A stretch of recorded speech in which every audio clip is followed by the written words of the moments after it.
Un missile de croisière Onyx tiré depuis les glaces de l'Arctique, l'image est saisissante et révèle l'ampleur des exercices militaires en cours.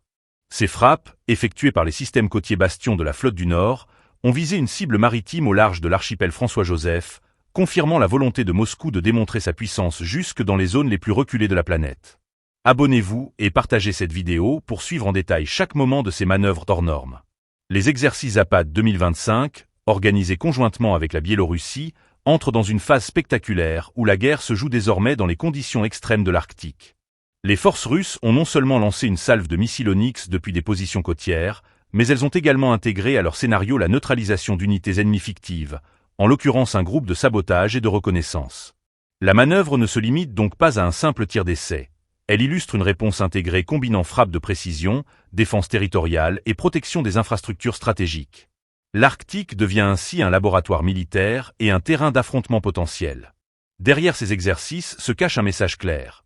Les routes maritimes du Nord, ouvertes par la fonte progressive des glaces, revêtent un enjeu stratégique majeur. Le choix de l'archipel François-Joseph pour mener ces tirs n'est pas anodin. Situé au nord extrême de la Russie européenne, il contrôle une partie des accès à l'océan Arctique et pourrait devenir un point névralgique pour la circulation des navires militaires et commerciaux dans les décennies à venir. Le missile Onyx, utilisé lors de cette séquence, est conçu pour atteindre des cibles navales à grande distance avec une vitesse supersonique, rendant son interception extrêmement difficile.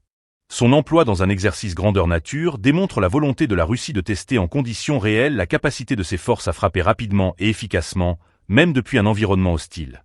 La combinaison avec les systèmes Bastion, spécialisés dans la défense côtière, accentue cette impression de verrouillage stratégique des zones maritimes. Pour les analystes, ces manœuvres doivent être lues comme un signal politique autant que militaire.